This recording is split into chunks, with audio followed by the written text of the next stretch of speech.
My name's Aaron Turner. Longtime cybersecurity practitioner. Good to be here in Raleigh-Durham. I work for a company called Vectra. Vectra was a sponsor here at the event today, and they wanted me to talk a little bit about one of the most pressing cybersecurity problems out there, which is Microsoft 365. So let's just do a quick query in the room. How many folks in the room are not Microsoft 365 customers? Okay, 100%, right? So all of you have some vested interest here. So a little bit about my background.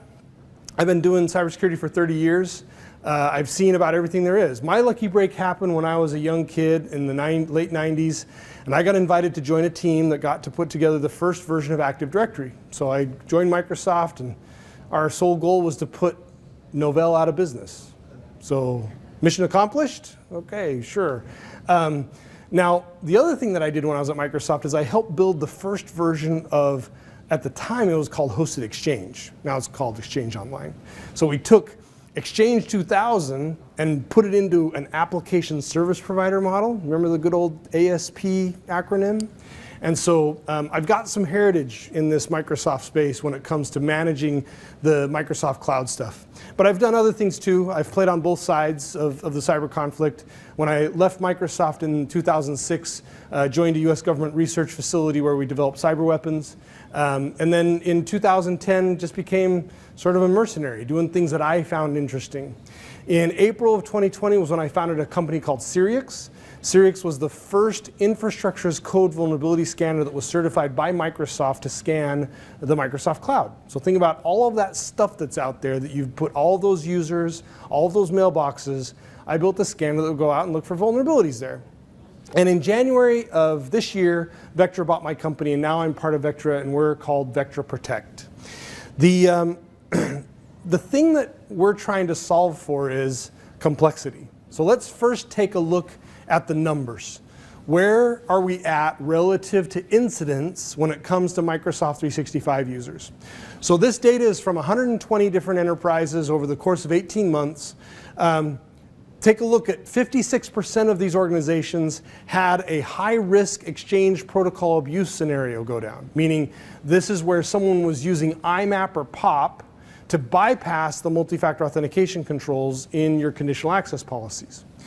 Suspicious mail forwarding, external team social engineering, e-discovery exfiltration, OneDrive abuse, Azure AD legacy protocol, unauthorized privileged Azure AD accounts, Microsoft 365 application, and then unauthorized download activity. So more than 50% of organizations were suffering these types of attacks. So these are not theoretical attacks. These are attacks that are actually taking place today. And the last 90 days have been hellacious. I don't know if you've paid attention to what's going on. Teams is an absolute wreck.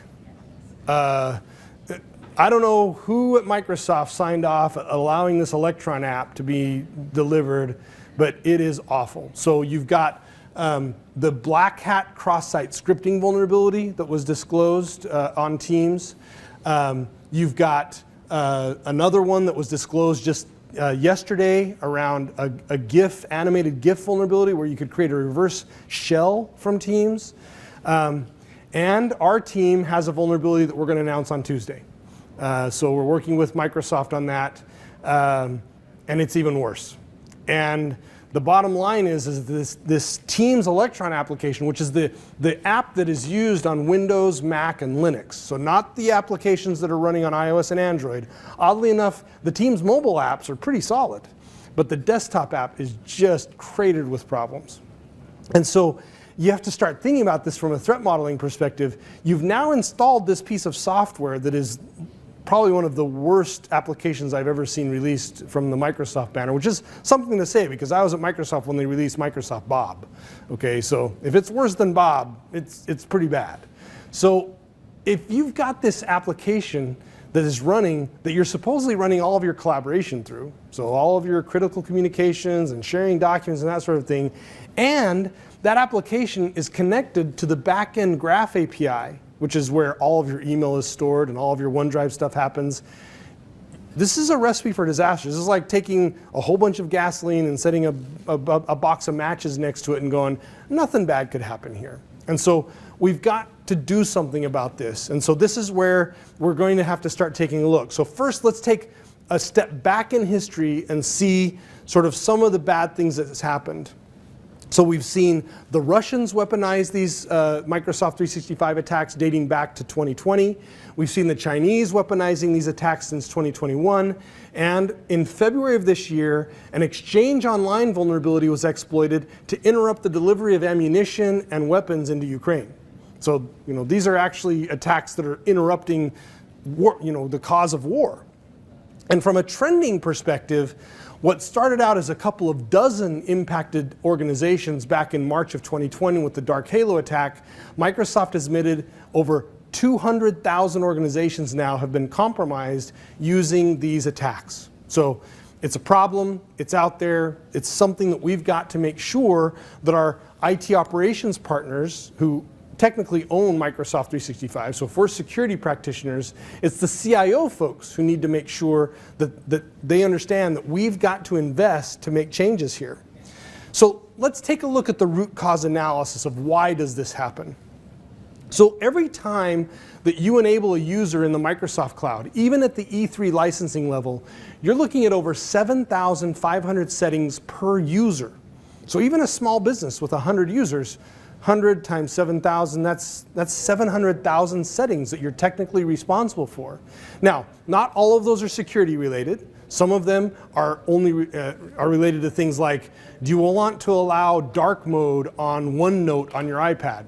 Sure, allow dark mode on your iPad, don't care. But other settings are things like, do you want to allow for legacy SAML tokens to be generated by third-party sites and to be used in an authentication forwarding mechanism? No, you don't want to allow legacy SAML tokens to be used in federated identities. And so that's a material thing that you want to control.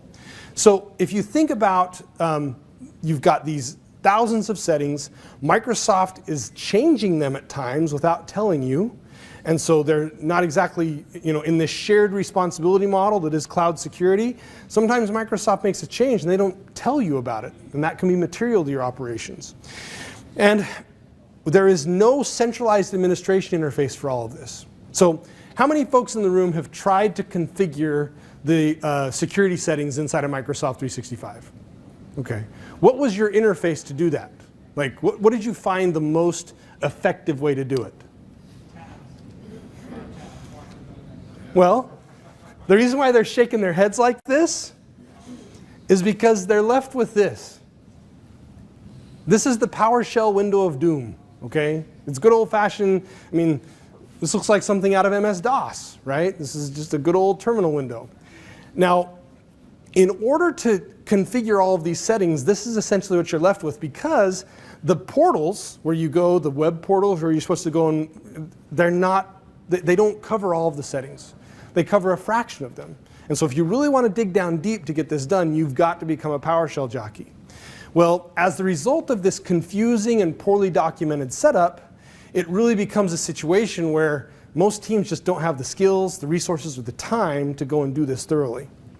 And so let's take a look and flip this through the view of the attackers. So how do the attackers view Microsoft 365? So here's the MITRE attack framework, and unfortunately we're in a low light, not a great projector here, but I don't want this to become an eye chart. Think of this as, we all know the MITRE attack framework, right? Where you basically move from left to right. It's the stages of an attack.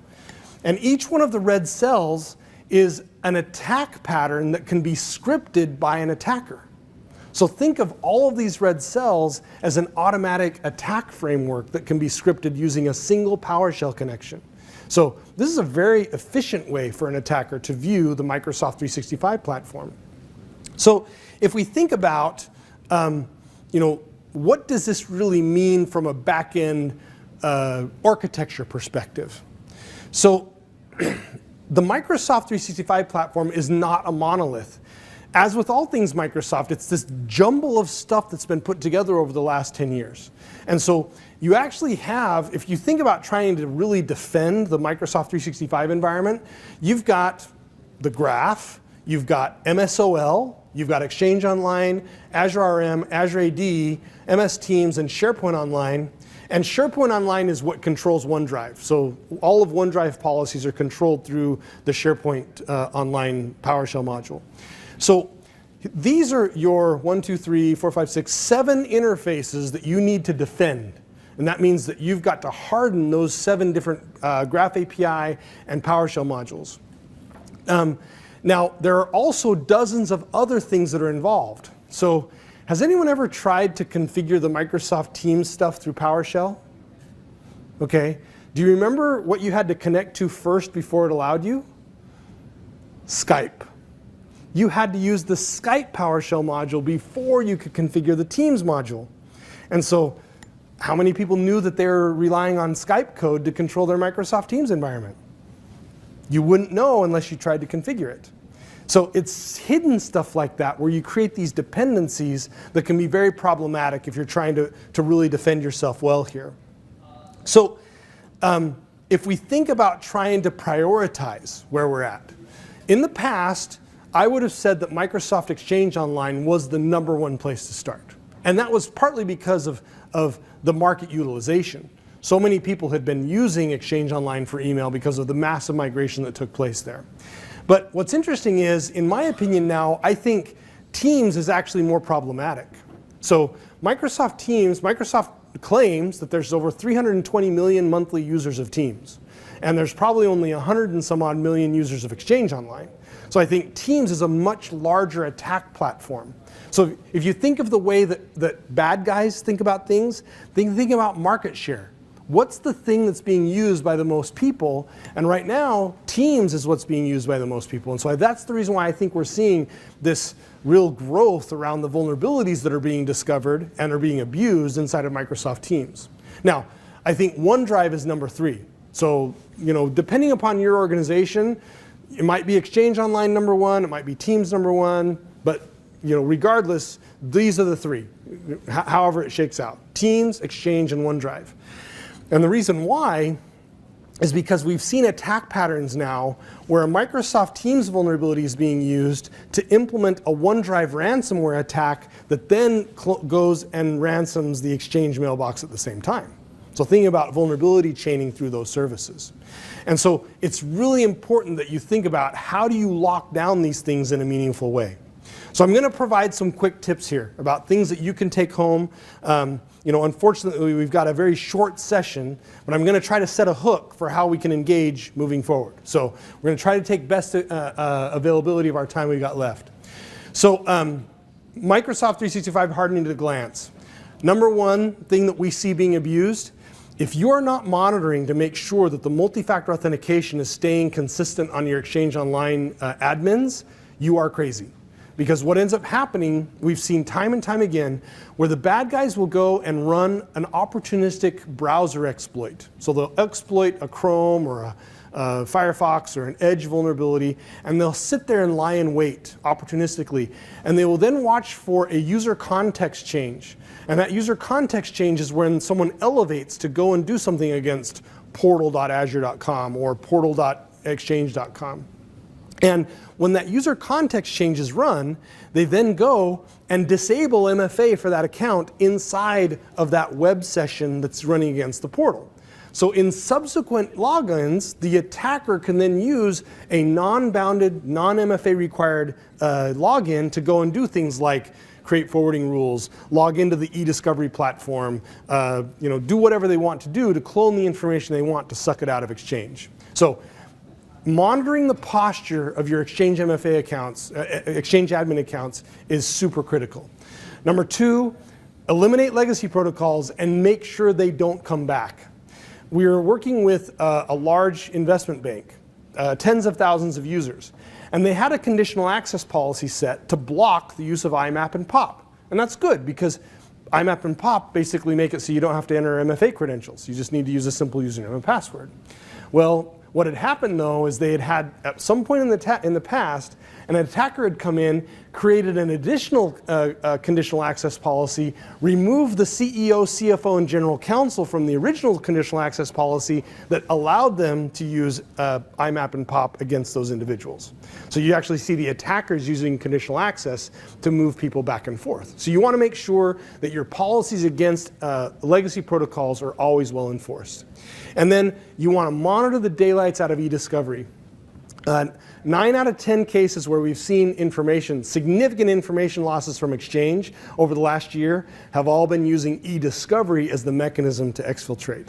Now, in some of the more sophisticated attacks, they're using e-discovery plus Power Automate to exfiltrate the information. And so you want to be watching both of those things.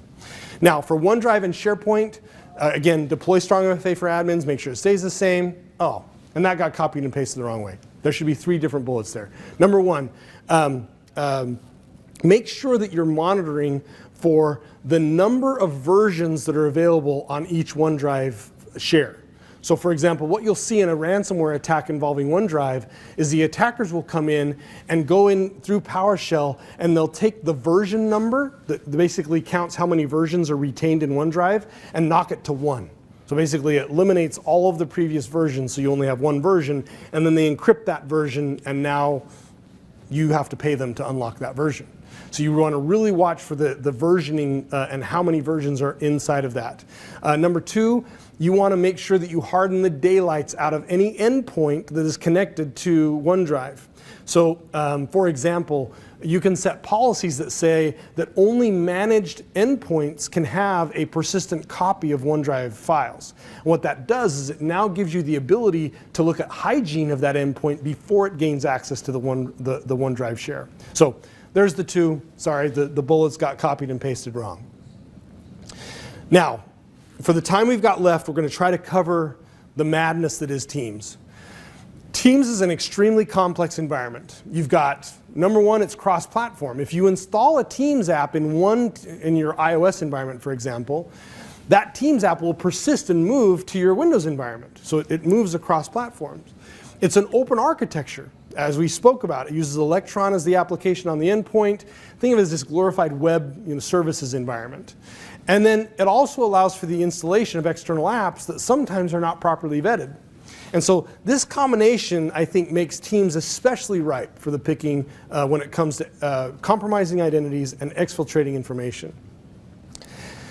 Now, this eye chart gives you an idea of how many services are involved both on the endpoint and the back end of Teams.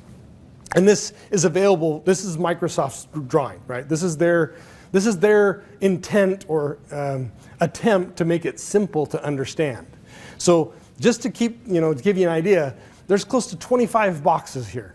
25 boxes ain't simple. This is extremely complex. And so when you start thinking about this, you've got to have a strategy to say, okay, if I'm relying on Microsoft Teams in any way, shape, or form, what am I doing to harden the back-end services that are here, as well as the endpoint, to make sure that I don't suffer attacks through any one of these vectors?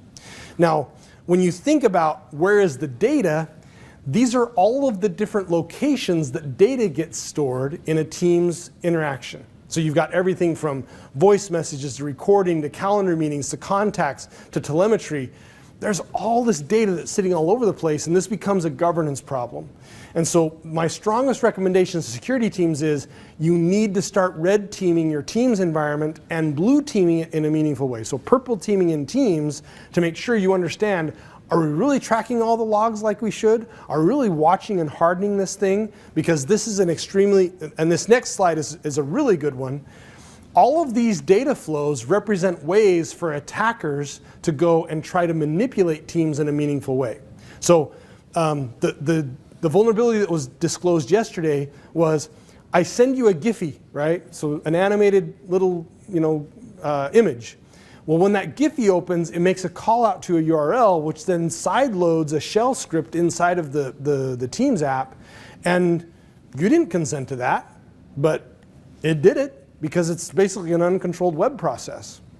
And so this is an example, let's take it here, is, let's see here, connectors, emails, Giphies, okay? push notifications are going through a third-party service.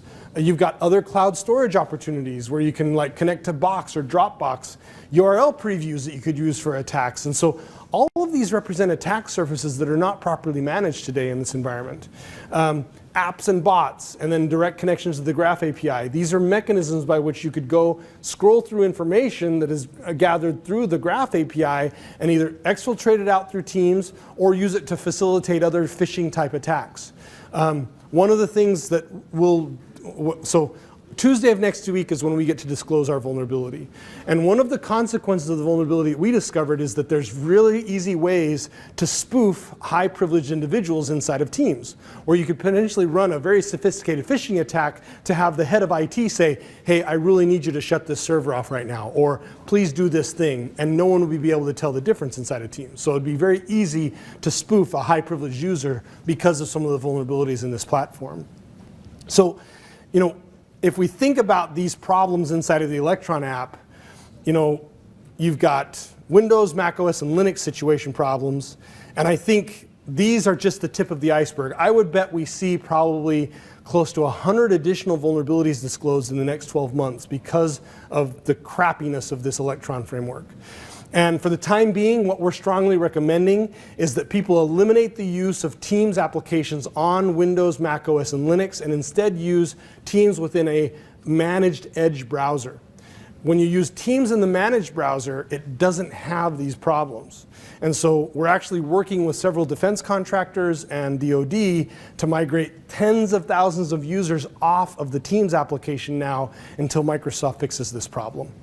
And so the basic security Teams checklist, make sure that you're configuring ATP for Teams, that you have safe links turned on, you verify user audit logs, and use the browser version on desktop.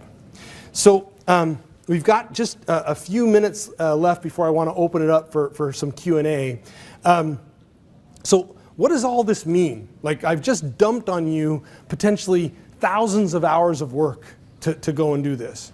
Well, that's where my solution that I invented was designed to help make security teams more efficient. And the way that it fits into the Vectra story now is Vectra historically was in the detection response world. Well, my solution was much more focused on the identification and protection phases of the NIST cybersecurity framework. And so with our automated engine, we can help go find all of these problems and fix them before they become a problem for you. And so our strong recommendation is that you start building processes for better governance around Microsoft 365. Unfortunately, most of us from a security perspective, we got drug along for the ride into Microsoft 365. It's not like we had a say in the security architecture. It's just like, hey, we're moving to, the CIO comes and says, hey, we're moving to Microsoft 365. See ya. And we just got drug along for the ride.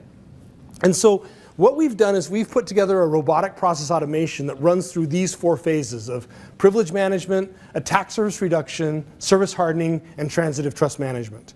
And by doing this, we basically make it so security teams have much better say in those settings so that you can proactively deal with these problems. In one customer that we went and scanned, one of the nation's largest railroads that we were scanning, and we discovered over 250,000 SharePoint sites and OneDrive shares that had been left in anonymous access mode.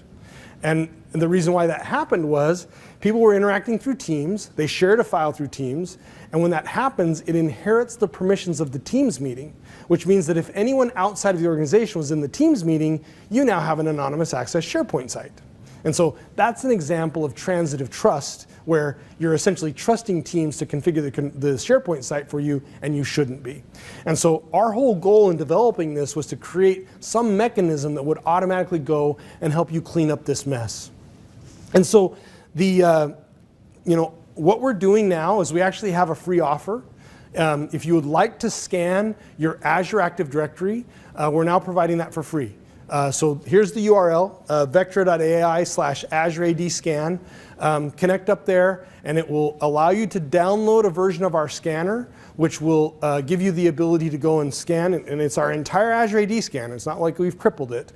And it will help you harden that baseline environment. Now, luckily, we also have some folks here local to the region. So in the back, I've got some of my colleagues from Vectra. So if you'll stand up, there's Zach and Matt back there. And so if you'd like to have access to folks here in the area who can help you, they're here. And so they can help you follow up. But log in here, it can help you as well. Now, if you'd like a copy of this presentation, connect with me through LinkedIn and just send me a note. Say, hey, Aaron, would like a copy of the presentation. Or there's a URL you can click on there. Because of this, I thought it was going to be on a bigger stage. So I thought the URL was going to be a little more readable.